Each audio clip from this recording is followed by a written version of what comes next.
mengetahuinya. Tingkat yang ketiga dari surga. Jadi katanya diangkat ke tingkat yang ketiga dari surga. Nah, Bapak Ibu yang terkasih dalam Tuhan. Jadi surga itu di bahasa Inggrisnya heaven. Heaven itu bisa langit seperti itu, bisa surga. Nah, jadi surga itu kalau dari sini ke sana ke atas itu nggak ada yang namanya atmosfer. Nah, setelah dari situ nanti dari atmosfer ini dari situ lagi ke atas itu di luar angkasa. Dari luar angkasa ke atas itu tidak terlihat. Dan itulah surga yang tidak terlihat. Kita tidak tahu di mana di surga itu diletaknya di mana seperti itu. Bahkan orang-orang yang luar angkasa pun kalau pergi ke sana tidak temukan itu surga. Bahkan orang yang kita sebagai orang-orang yang pernah naik pesawat seperti itu. Kita kalau naik pesawat pun tidak temukan itu surga. Nah, Bapak Ibu yang terkasih dalam Tuhan, untuk itu yang bisa menemukan surga adalah orang yang sudah pergi ke surga. Dan menurut Alkitab, surga itu ada di atas, bukan ada di bawah. Makanya kata Alkitab, anak manusia naik ke surga dan turun dari surga. Nah, Bapak Ibu yang terkasih dalam Tuhan, untuk itu katanya Alkitab mengatakan bahwa surga itu di atas sana. Tapi kita tidak temukan itu. Hanya itu mustahil manusia menemukan itu. Hanya pemilik surga, hanya orang yang sudah pergi ke surga yang tahu tentang surga. Tapi dia kasih tahu bahwa di tingkat yang ketiga, seperti saya katakan tadi, kita tidak temukan itu. Nah, Bapak Ibu yang terkasih dalam Tuhan, untuk itu coba kita lihat dulu suasana surga itu seperti apa sih? Coba kita lihat. Wahyu pasal 21 ayat 4 dan 5. Coba kita lihat. Wahyu pasal 21 ayat 4 dan 5. Wahyu pasal 21 ayat 4 dan 5 kita baca secara bersama-sama. Wahyu pasal 21 ayat 4 dan 5 kita baca secara bersama-sama.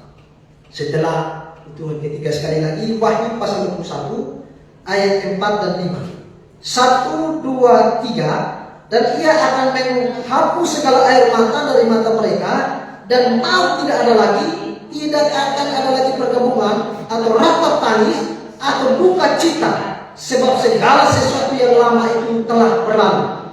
Ia yang duduk di atas takhta itu berkata, lihatlah, aku menjadikan segala sesuatu baru, dan firman-Nya, tuliskanlah, karena segala perkataan ini adalah tepat dan benar. Jadi surga itu ada di atas, dan katanya segala perkataan ini tepat dan benar. Artinya benar-benar ada di sebuah lokasi yang khusus, yang tidak terlihat oleh manusia. Dan surga itu memang benar-benar ada. Katanya suasananya di sana tidak ada ratap tangis, tidak ada kesedihan di sana, tidak ada kematian di sana. Yang ada di sana sukacita yang luar biasa, yang gilang gemilang, Bapak Ibu yang terkasih dalam Tuhan. Tapi kalau di muka bumi ini, kita masih banyak keluh kesah. Kita masih banyak kekurangan hal-hal yang lain, misalnya kekurangan uang, ada cekcokan dengan keluarga, suami, istri, dan lain sebagainya. Jadi tadi pagi ada salah paham, ada kalimat. Saya punya HP ini sudah rusak ya.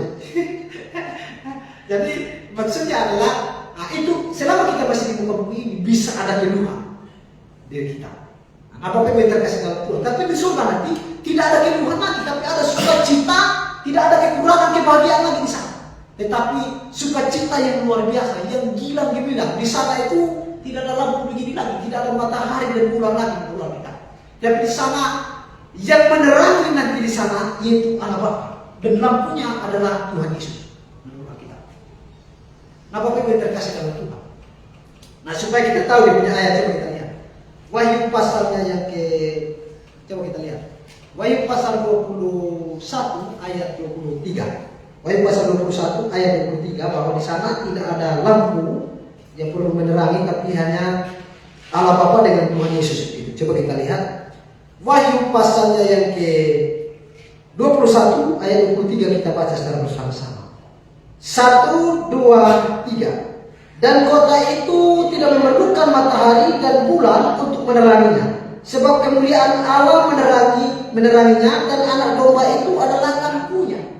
Nah, Bapak Ibu terkasih dalam Tuhan. Jadi di sana nanti tidak perlu kita ada bola begini, tidak ada matahari. Tetapi yang menerangi itu adalah kemuliaan Allah Bapa. dan lampunya adalah Tuhan Yesus seperti itu. Nah Bapak Ibu yang terkasih dalam Tuhan, jadi intinya ajaran kekristenan itu harapannya supaya dia dibawa ke surga begitu. Makanya temanya tadi bahwa surga itu dipersiapkan untuk semua manusia. Nah maka daripada itu poin yang pertama adalah supaya kita masuk surga, maka kita harus pastikan jalan kita ke surga. Kita harus pastikan jalan kita ke surga. Bapak Ibu yang terkasih dalam Tuhan. Jadi untuk surga itu harus dicek.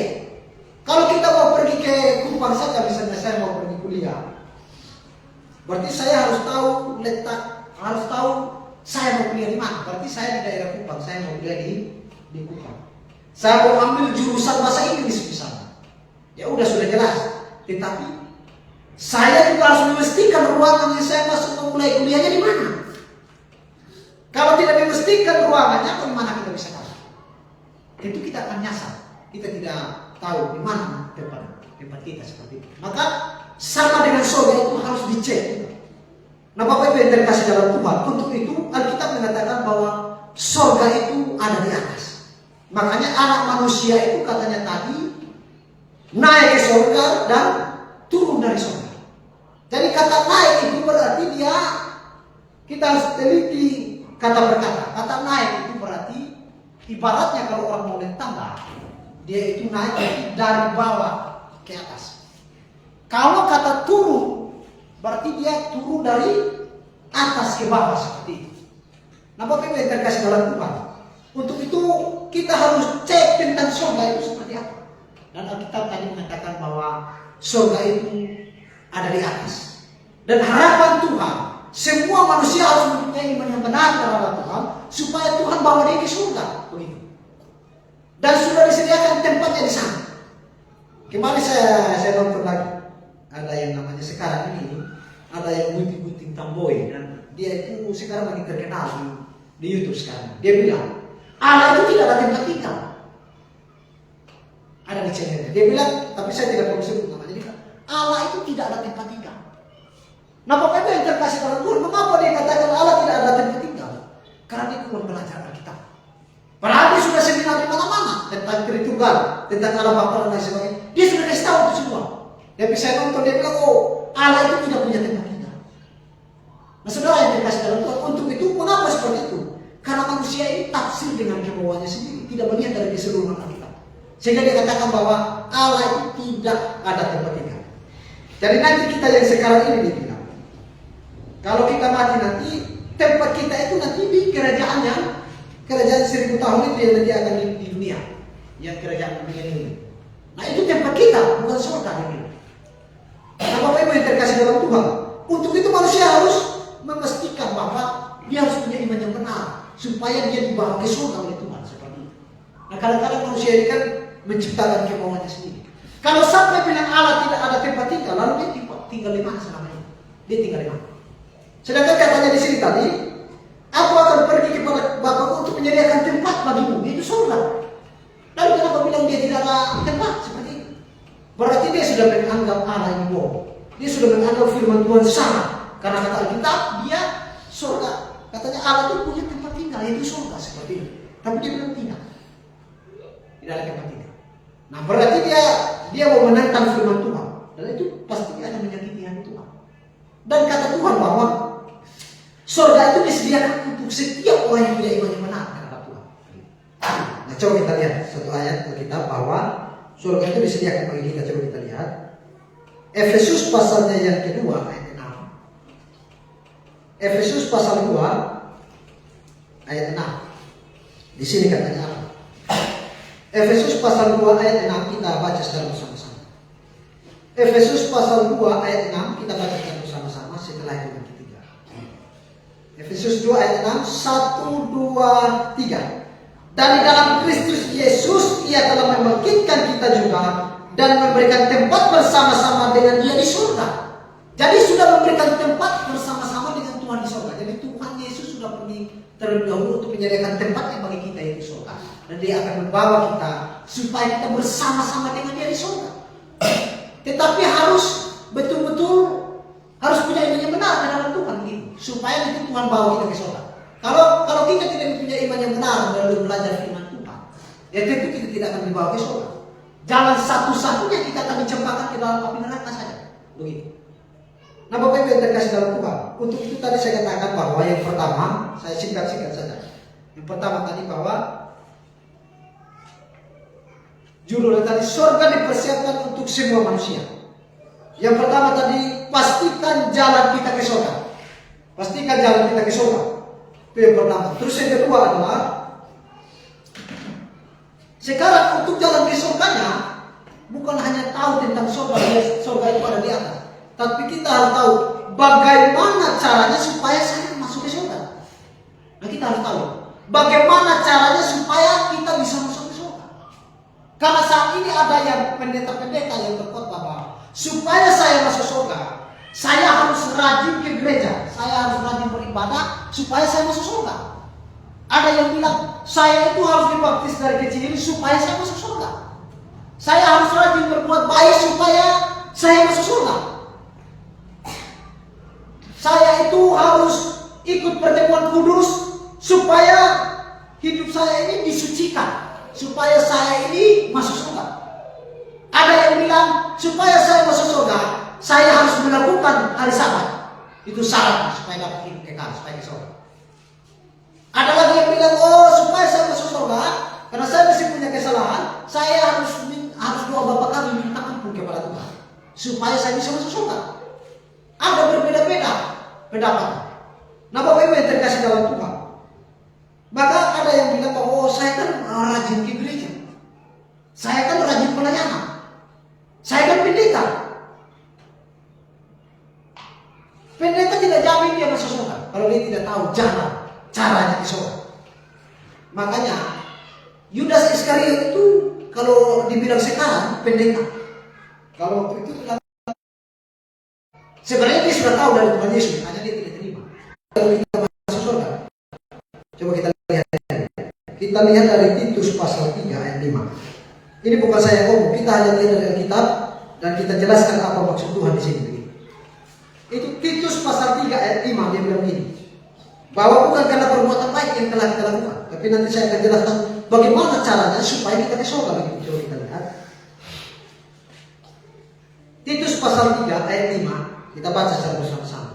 1, 2, 3. Pada waktu itu dia telah menyelamatkan kita bukan karena perbuatan baik yang telah kita lakukan, tetapi karena rahmat-Nya oleh permandian kelahiran kembali dan oleh perbaharuan yang dikerjakan oleh Roh Kudus. Jadi dia bilang di sini, pada waktu itu dia telah menyelamatkan kita bukan karena perbuatan baik yang telah kita lakukan, tetapi karena rahmat-Nya.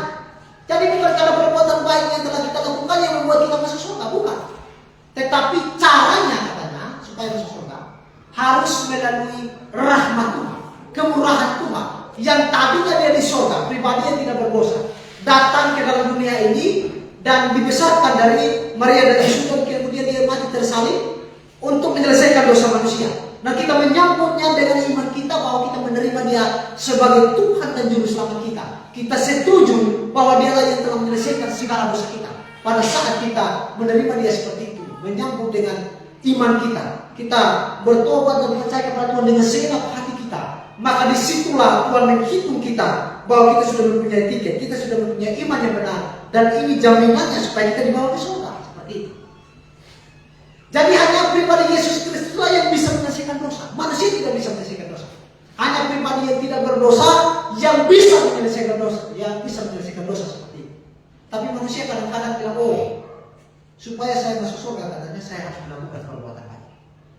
Kalau dia melakukan perbuatan baik supaya masuk surga, berarti dia masuk surga karena usahanya sendiri. Sedangkan Tuhan bilang, akulah jalan dan kebenaran dan hidup. Tidak ada seorang pun yang sampai kepada Bapa kalau tidak melalui Aku. Di Yohanes 14 ayat 6. Jadi jalan masuk surga hanya satu, melalui Yesus saja. Dengan cara kita bertobat dan percaya kepada Tuhan dengan segenap hati. Kita bertobat dengan dia mengaku salah. Tuhan, saya orang yang berdosa, yang bersalah di hadapan Tuhan, yang tidak bisa menyelesaikan dosa saya. Tetapi puji syukur kepada Tuhan, Tuhan telah datang mati tersalib untuk menyelesaikan semua dosa saya. Maka pada waktu itulah Tuhan mencatat nama kita di kitab kehidupan, dan kita ada jaminan bahwa kita ke surga bersama dengan Tuhan. Bukan karena perbuatan baik kita sehingga kita masuk surga. Kalau begitu berarti ada dua jalan. Lewat Tuhan Yesus satu jalan, lewat perbuatan kita berarti dua jalan. Tambah lagi bilang dibaptis dari kecil berarti supaya masuk surga berarti 3 jalan. Lalu nanti ada lagi bilang, oh saya harus minum perjamuan kudus supaya saya dikuduskan supaya masuk surga. Berarti ada 4 jalan. Berarti pertanyaannya siapa yang bohong sekarang? Tuhan Yesus atau manusia yang bohong? Kan jadi pertanyaan bagi kita. Kata Tuhan, ketika kita sudah menerima Dia sebagai Tuhan dan Juru Selamat, menyambut Dia dengan iman kita, itu bertobat dan percaya dengan segala hati, maka semua dosa kita itu telah diselesaikan oleh Tuhan di atas kayu salib. Jadi tidak perlu manusia menyelesaikannya. Coba kita lihat di dalam 1 Korintus pasal 7 ayat 23. Coba kita lihat. Bukan saya yang ngomong, ini Alkitab yang ngomong bahwa Tuhan Yesus yang menyelesaikan segala dosa kita. Coba kita lihat 1 Korintus 7 ayat 23. Kita baca secara bersama-sama. 1 Korintus pasal 7 ayat 23. Kita baca secara bersama-sama setelah 23. Sekali lagi 1 Korintus 7 ayat 23. Kita baca secara bersama-sama. 1, 2, 3. Kamu telah dibeli dan harganya telah lunas dibayar. Karena itu janganlah kamu menjadi hamba manusia. Katanya di sini, kamu telah dibeli dan harganya telah lunas dibayar. Jadi waktu kita beriman menerima Dia sebagai Tuhan dan Juru Selamat, dengan pertobatan mengaku salah bahwa saya orang yang berdosa tidak menyelesaikan dosa saya, dan Tuhan Yesus sudah mati tersalib untuk menyelesaikan semua dosa saya, maka dosa yang ditanggung Tuhan, dosa yang dari dulu, dosa yang sekarang sedang terjadi, bahkan dosa yang akan datang yang belum terjadi, yang akan kita jatuh berulang-ulang itu telah dibayar lunas oleh Tuhan di atas kayu salib. Sehingga Dia bilang telah dibayar dengan lunas. Berarti yang dulunya lunas dibayar, yang sekarang dibayar, yang akan datang dibayar. Kalau misalnya yang akan datang tidak dibayar, berarti belum lunas. Tetapi manusia bilang, oh saya harus tambah perbuatan baik saya. Berarti Tuhan belum lunas sehingga tambah lagi perbuatan baik kita. Berarti belum lunas oleh Tuhan. Kalau begitu, kalau tambah lagi perbuatan baik kita supaya lunas dosa saya. Sedangkan Tuhan bilang telah lunas dibayar, semua dosa telah lunas. Sekarang manusia bilang, tunggu, saya harus dibaptis dulu supaya lunas dosa. Tunggu, saya harus melakukan perbuatan baik dulu supaya saya lunas dosa saya. Berarti kita menganggap Tuhan itu bohong. Karena Tuhan bilang telah lunas dibayar. Waktu kita menyesali dosa, Tuhan, saya orang yang berdosa yang tidak bisa menyelesaikan dosa saya. Maka saya perlu Juru Selamat yang tidak ada dosa untuk menyelesaikan dosa saya. Dan saya setuju, semua dosa saya di atas kayu salib telah ditanggung oleh Tuhan. Selesai, lunas dibayar. Maka itu kata Tuhan. Makanya Dia berkata bahwa telah lunas dibayar. Artinya tidak ada campur tangan manusia yang bisa melakukan sesuatu yang akan membawa dia ke surga. Kalau sampai ada seperti itu, berarti Tuhan bohong yang bilang telah lunas dibayar. Karena manusia masih tambah lagi. Nah, persyaratan untuk membayar dosa harus pribadi yang tidak berdosa. Dan satu-satunya pribadi yang tidak berdosa hanya Tuhan Yesus. Kalau kita manusia ini pribadi yang berdosa, bagaimana mungkin kita bisa membayar dosa kita? Itu tidak bisa. Makanya Tuhan bilang waktu Dia mati di atas kayu salib, oh ini hela nafas terakhir kali Dia bilang, sudah selesai. Artinya dosa yang dulunya selesai ditanggungnya, dosa yang sekarang ini selesai ditanggungnya, dosa yang akan datang ini yang belum kita terjatuh ini, yang akan terjatuh ke depan, itu selesai. Kalau misalnya dosa yang akan datang Tuhan tidak tanggung, maka Dia berkata belum selesai. Karena yang ini sudah selesai, yang ini sudah selesai, yang ini belum selesai. Berarti Dia berkata belum selesai kalau ini belum ditanggung. Tapi Dia bilang sudah selesai, berarti semua ditanggung. Dulu, sekarang, bahkan yang akan datang ini telah ditanggung oleh Tuhan. Lalu manusia bilang, tunggu, belum ditanggung, saya harus melakukan perbuatan baik. Berarti Tuhan bohong lagi. Tuhan bilang Dia bilang sudah selesai. Manusia bilang, tunggu, belum selesai. Sekarang siapa yang bohong sekarang? Makanya di dalam Kisah Para Rasul pasal 4 ayat 12 katanya, Dia bilang begini, sebab di bawah kolom langit ini tidak ada nama lain yang kita bisa diselamatkan, hanya oleh nama Yesus saja. Karena memang Juru Selamat yang bisa menanggung dosa satu-satunya hanya Yesus, tidaklah manusia. Tapi Dia katanya menanggung satu kali untuk selama-lamanya. Tidak berulang-ulang kita ngaku dosanya supaya ditanggung. Dia bilang satu kali ditanggung untuk selama-lamanya. Jadi dosa yang perlu ditanggungnya sekarang ditanggung, yang akan datang ditanggung satu kali selama-lamanya. Jadi tidak ada lagi bilang kayak begini. Setiap kali ada ini, setiap kali ada kematian yang saya lihat, ampunilah kami akan segala dosa kami. Sucikan lampu kanan ini. Nah, dia bilang, ampuni segala dosa kamu. Berarti Tuhan mengampuni segala dosanya. Sedangkan Tuhan bilang sudah diampuni yang dulunya, sekarang bahkan yang akan datang. Tapi dia bilang ampuni. Berarti belum diampuni. Nah inilah yang tidak dipahami oleh manusia. Maka kita lihat dari kitab supaya kita betul-betul benar, supaya kita dibawa ke surga oleh Tuhan. Makanya dia tanggung dosanya satu kali. Jadi bukan ngaku ulang-ulang. Kalau ngaku ulang-ulang lalu ada yang lupa berarti masuk neraka kita. Tapi dia bilang tanggung satu kali. Coba kita lihat. Seberapa besar dosa kita ditanggung? Coba kita lihat. Coba kita lihat 1 Petrus pasalnya yang ketiga ayat 18. Karena kita lihat dari kitab 1 Petrus 3 ayat 18. Dia hanya mati sekali untuk segala dosa kita. Bukan mati berulang-ulang ya. 1 Petrus 3 ayat 18 dia bilang begini. Saya baca untuk kita 1 Petrus pasal 3 ayat 18 kita. Sebab juga Kristus telah mati sekali untuk segala dosa kita, Ia yang benar untuk orang-orang yang tidak benar, supaya Ia membawa kita kepada Allah. Ia yang telah dibunuh dalam keadaannya sebagai manusia, tetapi yang telah dibangkitkan menurut Roh. Katanya Ia yang benar, pribadi yang benar yang tidak ada dosa, Tuhan Yesus. Untuk orang-orang yang tidak benar, untuk semua manusia yang berdosa. Dan dia bilang, dia mati sekali untuk segala dosa. Jadi yang mati cuma satu kali. Untuk segala dosa. Dosa yang dulu ditanggungnya. Dosa yang sekarang ditanggungnya. Dosa yang akan datang ditanggungnya. Segala dosa. Kalau misalnya yang akan datang tidak ditanggung, berarti sebagian dosa, bukan segala. Tapi karena bilang, segala, maka seluruh dosa kita ditanggung oleh Tuhan satu kali ini. Karena setiap kali manusia jatuh dalam dosa, dia tidak bilang, dia sudah mati. Ketika manusia jatuh dalam dosa, Tuhan bangkit dari kubur, dia mati lagi tersalib. Bukan seperti itu. Dia mati sekali untuk segala dosa kita. Jadi kalau kita sudah mengaku begini, betul Tuhan, saya orang yang berdosa yang tidak bisa menyelesaikan dosa saya. Tetapi saya percaya Tuhan sudah mati tersalib untuk menyelesaikan semua dosa saya.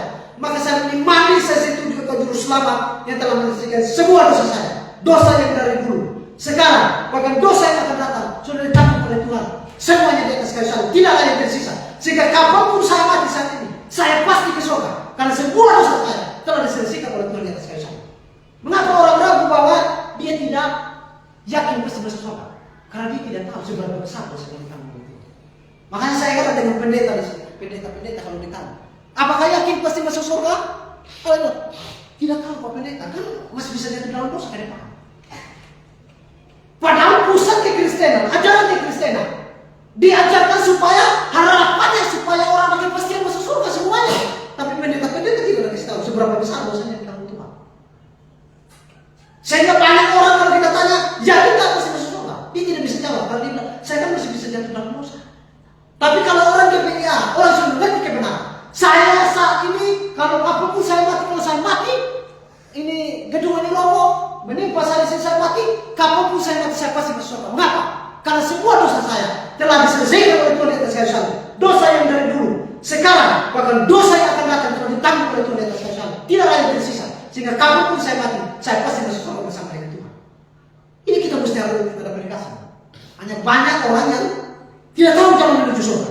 Sedangkan Paulus bilang, kalau dia mati juga saat ini, dia akan pergi ke surga bersama-sama dengan Tuhan. Itu tuh ini Paulus bilang. Sehingga kita tahu semua dari kitab. Coba kita lihat. Ini Filipi pasalnya yang pertama ayat 23. Coba saya baca. Ini saya bersihkan. Paulus saja yakin waktu dia masih hidup, dia bilang dia pasti akan ke surga bersama dengan Tuhan. Dia bilang begini. Filipi pasal 1 ayat 23 dia bilang begini. Filipi pasal 1 ayat 23. Nanti ada 2 ayat yang saya baca. Dia bilang begini. Filipi 1 ayat 23 katanya, aku didesak dari dua pihak. Aku ingin pergi dan dia bersama-sama dengan Kristus. Itu memang jauh lebih baik. Jadi didesak dari dua pihak ini, dari jemaat Filipi dan juga dari Tuhan Yesus. Dia bilang, aku jauh lebih baik akan pergi dia bersama dengan Kristus. Berarti pertanyaannya, Kristus di mana saat ini? Yesus Kristus sekarang ada di surga menyediakan tempat bagi kita. Dan Paulus bilang, kalau saya mati saat ini, aku ingin dia pergi bersama dengan Kristus. Di mana Kristus? Di surga. Paulus sendiri yakin kalau dia mati pasti akan ke surga bersama dengan Tuhan. Lalu kenapa orang Kristen tidak yakin saat ini kalau dia mati pasti ke surga? Karena dia tidak tahu seberapa besar dosa yang ditanggung oleh Tuhan. Itu persoalan bagi manusia yang tidak mengerti kebenaran. Jadi kalau nanti kalau kita tidak tahu seberapa besar dosa kita ditanggung Tuhan, tempat kita di mana? Neraka. Maka orang Kristen harus kasih tahu ini bahwa semua dosa kita telah ditanggung oleh Tuhan. Makanya dia bilang, sudah selesai, telah lunas dibayar. Tuhan sudah kasih tahu kok jawabannya. Hanya manusia ini banyak yang tidak mau belajar firman. Sehingga di mana-mana kita ada pendalaman Alkitab supaya tahu jalan menuju surga. Karena harapan orang Kristen percuma dia pergi ke gereja kalau dia tidak tahu jalan menuju surga. Akhir-akhirnya kalau dia tidak ke surga akan ke neraka. Seperti itu. Makanya Paulus bilang dia yakin bahwa tadi di situ dia akan pergi bersama dengan Kristus. Justru di surga. Kristus kan saat ini di surga. Nah, dia bilang satu ayat tadi saya baca, biar saya baca. Satu ayat lagi ini Paulus yang ngomong ini. Kalau kita tidak percaya ayat Alkitab, percuma kita ini pergi ke gereja. Dia bilang begini. 2 Korintus pasalnya yang kelima. 2 Korintus pasal 5 ayat 7 dan 8 saya baca. Dia bilang begini. Sebab hidup kami ini adalah hidup karena percaya, bukan karena melihat. Tetapi hati kami tabah dan terlebih suka kami beralih dari tubuh ini untuk menetap pada Tuhan. Beralih dari tubuh ini kalau dia mati dari tubuh ini, mati tubuhnya. Dan itu dia akan beralih, akan pindah tempat. Yaitu dia beralih untuk menetap pada Tuhan. Tuhan di mana sekarang? Bukan di surga. Di surga. Paulus sendiri yakin kalau dia mati masih masuk surga. Lalu mengapa kita tidak yakin? Itu orang yang di sebelah Tuhan Yesus saja dia bilang, tanpa ada perbuatan baik yang dia lakukan, dia hanya mengaku salah seperti saya ngomong. Supaya masuk surga, kita harus bertobat dan percaya kepada Tuhan dengan segala hati. Bertobat itu mengaku salah bahwa saya orang yang berdosa Tuhan. Saya jalan saya ke neraka. Tapi karena pertolongan Tuhan mati tersalib untuk menyelesaikan dosa saya, maka saya menerima dengan segenap hati. Engkau telah menebus segala dosa saya, dosa yang dari dulu, sekarang yang akan datang. Maka semua dosa saya telah diselesaikan Tuhan. Jadi kapanpun saya mati saya pasti masuk surga bersama dengan Tuhan. Nah itulah iman orang yang di sebelah Tuhan Yesus di atas kayu salib. Katanya ada penjahat dua, lalu satunya beriman. Apabila engkau datang sebagai raja, ingatlah akan aku. Tuhan Yesus bilang, iya, hari ini juga engkau akan bersama-sama dengan aku di Firdaus, itu surga.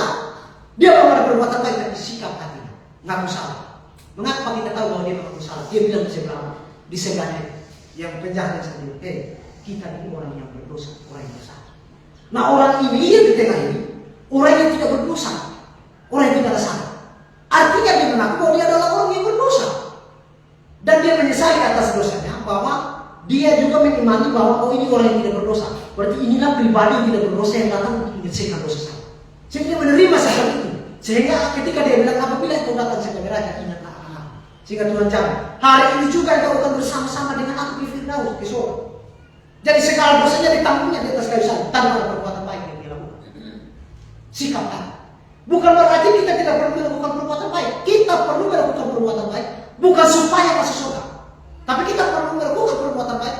Bukti dari iman kita, bukti dari perbuatan kita, kita mengasihi semua manusia karena kita sudah ada jaminan masuk surga. Sehingga kita harus ada perbuatan baik untuk kita lakukan sebagai kesaksian bahwa kita sudah berada di dalam Tuhan. Bukan bahwa itu perbuatan baik kita campur dengan iman kita baru nanti supaya kita masuk surga. Bukan seperti itu. Tapi banyak orang yang salah menjelaskan tentang masuk surga. Nah kalau salah imannya, makanya di dalam Roma pasal 10 ayat 1-3 dia bilang, ada dua kelompok orang Kristen. Dia bilang, saudara-saudaraku yang dikasih, keinginan hatiku dan doaku kepada Tuhan ialah supaya mereka diselamatkan. Berarti belum diselamatkan. Sebab aku dapat memberikan kesaksian tentang mereka, bahwa mereka sungguh-sungguh giat untuk Allah, sungguh-sungguh giat untuk Allah, sungguh-sungguh semangat untuk Allah, tetapi tanpa pengertian yang benar. Oh mereka pergi ke gereja, mereka menjadi di gereja haleluya sampai nangis-nangis. Mereka sungguh-sungguh giat untuk Allah, tetapi tanpa pengertian yang benar. Maksudnya tanpa pengertian yang benar, dia tidak tahu jalan menuju surga. Jadi di dalam Kristen itu ada dua. Ada orang Kristen yang mengerti kebenaran jalan menuju surga, ada yang tidak mengerti.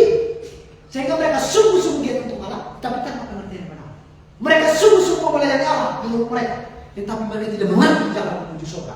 Sehingga kalau mereka tidak mengerti jalan menuju surga, tidak tahu jalan cara masuk ke surganya, berarti mereka pasti akan ke neraka. Itu maksud Paulus.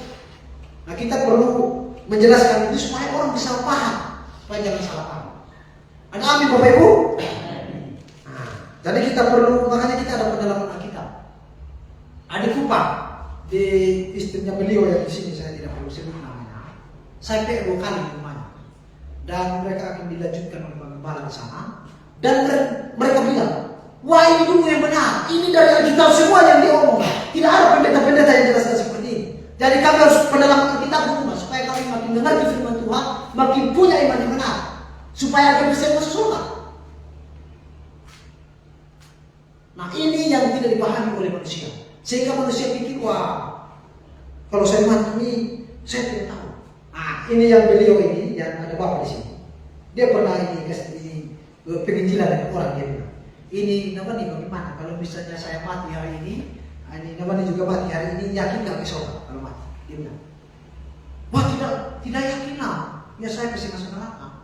Dia bilang, oh kenapa? Karena saya masih bisa jalan dalam dosa kayak Pak. Dia tidak tahu jalan menuju surga. Nah pendetanya apa yang dilakukan? Penjelasannya di situ jalan menuju surga.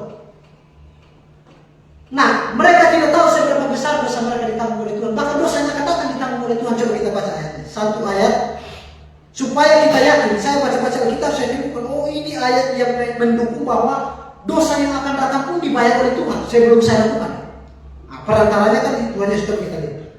1 Yohanes pasal 2 ayat 1. Coba kita baca. Dosa yang akan datang itu juga dibayar Tuhan. Nah, jadi ada kepastian. Dia bilang ini. 1 Yohanes pasal 2 ayat 1 dia bilang, anak-anakku, hal ini kutuliskan kepada kamu supaya kamu jangan berbuat dosa.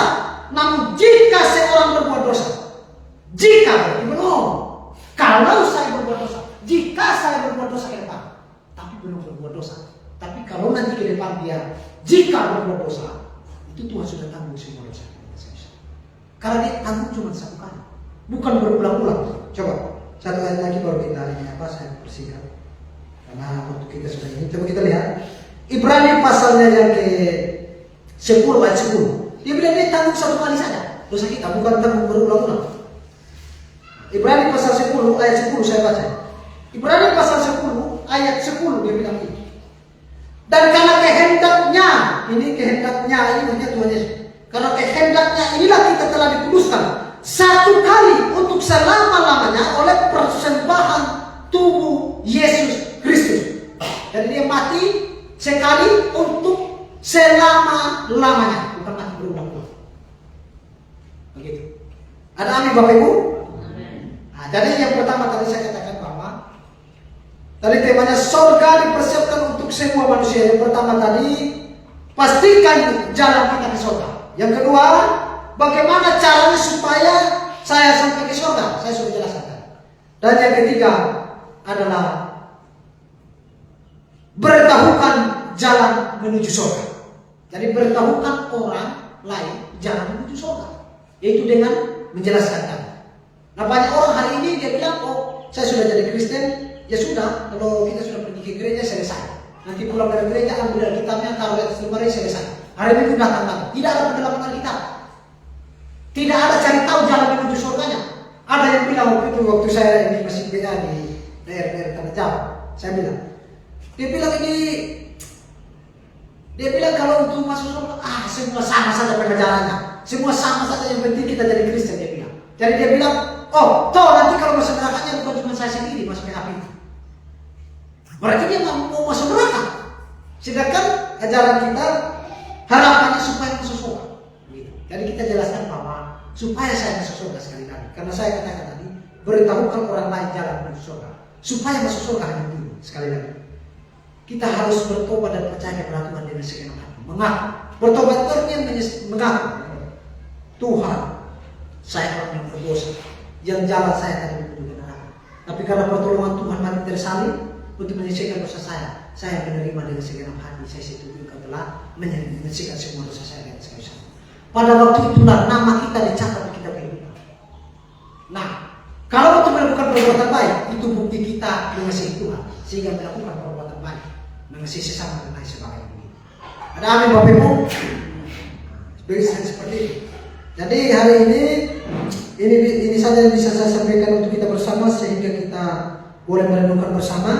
Kalau mau tanya sebentar setelah khotbah ini boleh, antara 5 menit begitu boleh. Oke, ini saja yang bisa saya sampaikan. Mari kita berdoa, saya pimpin dan berdoa. Kita berdoa. Bapa di dalam surga, pada kesempatan pagi hari ini, siang hari ini, kami sudah mendengarkan firman Tuhan. Apa yang kami dapatkan jalan menuju surga menurut firman-Mu, kami siap memberi pertanggungjawab untuk kami sampaikan kepada orang lain Tuhan. Semoga semua jemaat di tempat ini ketika sudah mendengarkan firman Tuhan dapat menerima dengan segenap hati dan ada hati untuk terus semangat memberitakan firman Tuhan dimanapun kami berada ya Tuhan jemaat di tempat ini. Bahkan simpatisan yang hadir, biarlah firman Tuhan yang menggugah hati mereka, biarlah firman Tuhan yang menggentarkan hati mereka, agar mereka bisa membandingkan dari firman Tuhan cara masuk surga yang benar itu seperti apa menurut Alkitab. Biar mereka menerima dengan segala hati, mengimani, bahkan ada rasa haus dan lapar akan kebenaran untuk mencari tahu lebih tahu jalan menuju surga, bahkan untuk kebenaran-kebenaran yang lain. Kami berdoa untuk semua jemaat bahkan simpatisan di sini. Tuhan yang memimpin hidup kami agar terarah hidup dalam kasih karunia Tuhan, hidup dalam kebenaran Tuhan. Kami makin semangat dalam pengelolaan Tuhan. Bapa di dalam surga, kami berdoa Tuhan, Kau memberikan penghiburan bagi kami bersama. Jikalau banyak hal yang kami alami di muka bumi ini, kadang terjatuh ada dalam kesedihan, kesulitan hidup, Tuhan yang menghibur, Tuhan yang menguatkan kami semua. Bahkan kami berdoa untuk segala pergumulan jemaat di tempat ini, Tuhan yang pelihara mereka secara jasmani, supaya kebutuhan mereka tercukupi oleh Tuhan. Bahkan simpatisan yang ada di tempat ini ya Tuhan. Kami juga berdoa untuk kerohanian kami Tuhan, Tuhan yang membuat kami semangat di dalam kebenaran, dan makin hari makin maju ya Tuhan. Kami makin hari makin cinta hal-hal rohani. Ini doa kami, ini harapan kami ya Tuhan. Dalam nama Tuhan Yesus kami berdoa. Kami bersyukur pada Bapa Surga. Amin. Baik, saya ucapkan selamat. Langsung. Oke, mari kita bernyanyi dari 446. Kita nyanyi satu lagu ini.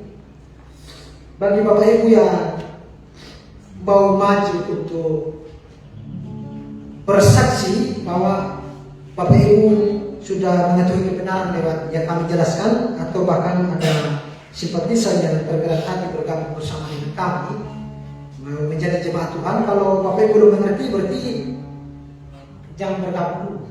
Kalau sudah mengerti baru bergabung. Tapi kalau mau memberikan kesaksian bahwa saya pernah dengar penjelasan sama surga seperti ini, boleh. Baik, kita bernyanyi 446. Setelah ayat yang pertama ini baru saya persilakan bagi Bapak Ibu yang mau maju.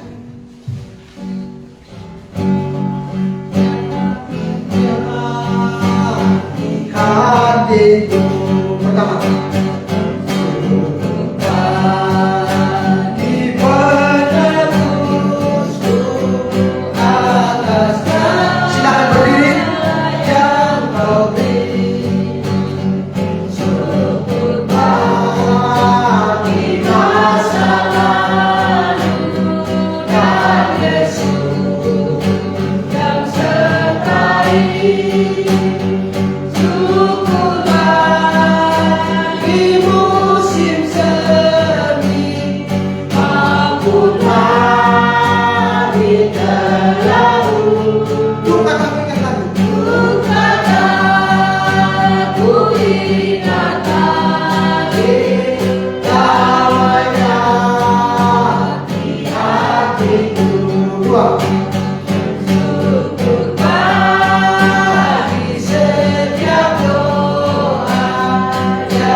duduk kembali. Kita berdoa untuk saya pimpin kita dengan doa. Bapa di surga, kami sangat bersuka cita atas firman Tuhan yang barusan kami dengarkan bersama. Kiranya apa yang kami pelajari Tuhan sebagai orang Kristen sungguh kami menghayati dalam kehidupan ini Tuhan. Supaya iman kami semakin bertumbuh, kami makin dewasa secara iman di hadapan Tuhan. Dan secara praktik kami dibangun hari demi hari ya Tuhan. Memang kami tahu bahwa kami manusia yang berdosa, bisa terjatuh ulang-ulang ke dalam dosa. Tetapi itu bukan suatu kelemahan bagi kami untuk kami tidak punya alasan untuk bangkit kembali. Kami harus bangkit kembali memperbaiki diri kami. Agar kami dipupuk oleh firman Tuhan hari demi hari. Kami makin terus ada kemauan untuk belajar firman Tuhan. Kami makin ada perubahan hidup hari demi hari ke depannya Tuhan. Kami minta pertolongan Tuhan. Roh Kudus Tuhan bekerja atas hati dan pikiran kami. Agar kami Tuhan berbeda dari Kristen-Kristen yang lain. Yang tidak hanya sekedar Kristen. Kami sudah mengerti firman Tuhan, sudah paham tentang firman. Untuk itu kami minta pertolongan Tuhan yang menolong kami.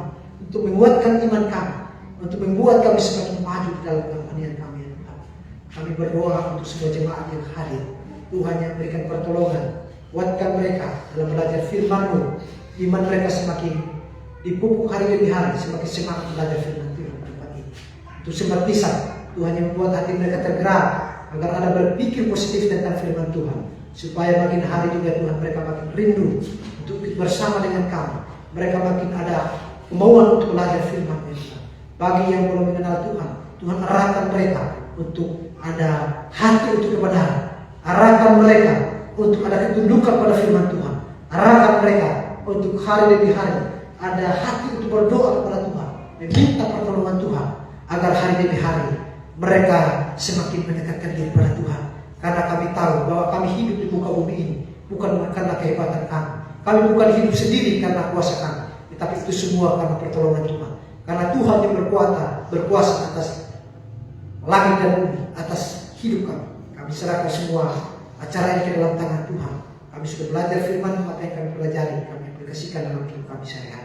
Ini doa kami, harapan kami Tuhan menjaga kami sepanjang perjalanan dari sini ke rumah kami masing-masing.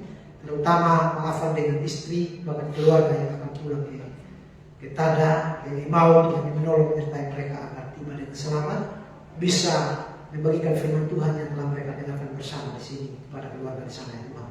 Ini doa kami, harapan kami di dalam nama Tuhan Yesus kami berdoa, kami bersyukur pada Bapa di surga. Amin. Baik. Ini dia.